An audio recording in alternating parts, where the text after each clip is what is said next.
निराशन के जीवन में खुशियाली छाइल। अंधकार जगत में ज्योति उदाइल, निराशन के जीवन में खुशियाली छाइल।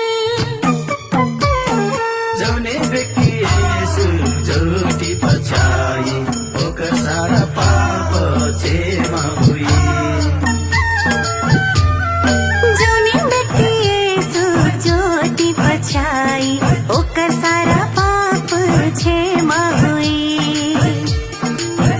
हमार पाप के दागे मेटैना हमार मान यीशुका।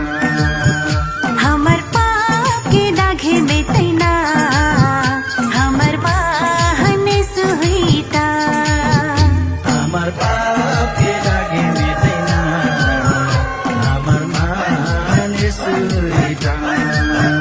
हमर पाप के दागे मेटैना हमर वाहन सुहिता।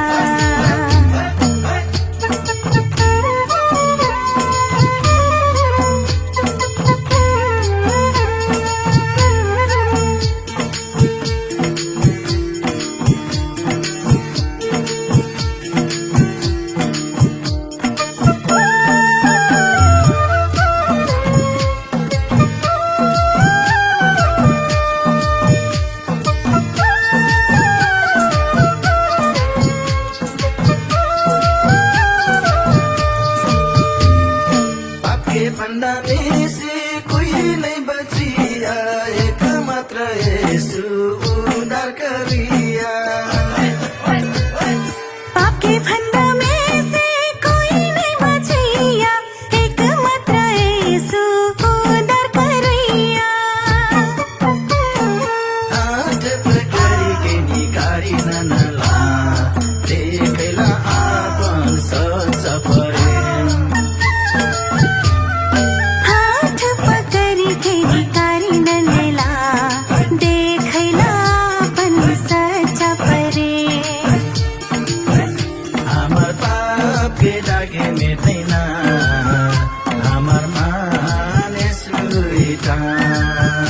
हमर पाप के दागे मेटैना हमर वाहन सुहिता।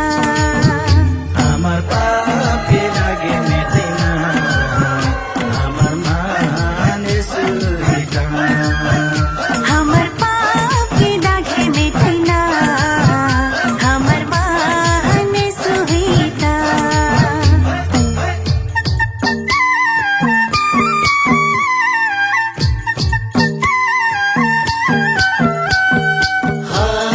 Hallelujah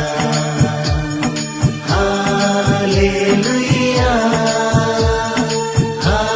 hallelujah hallelujah.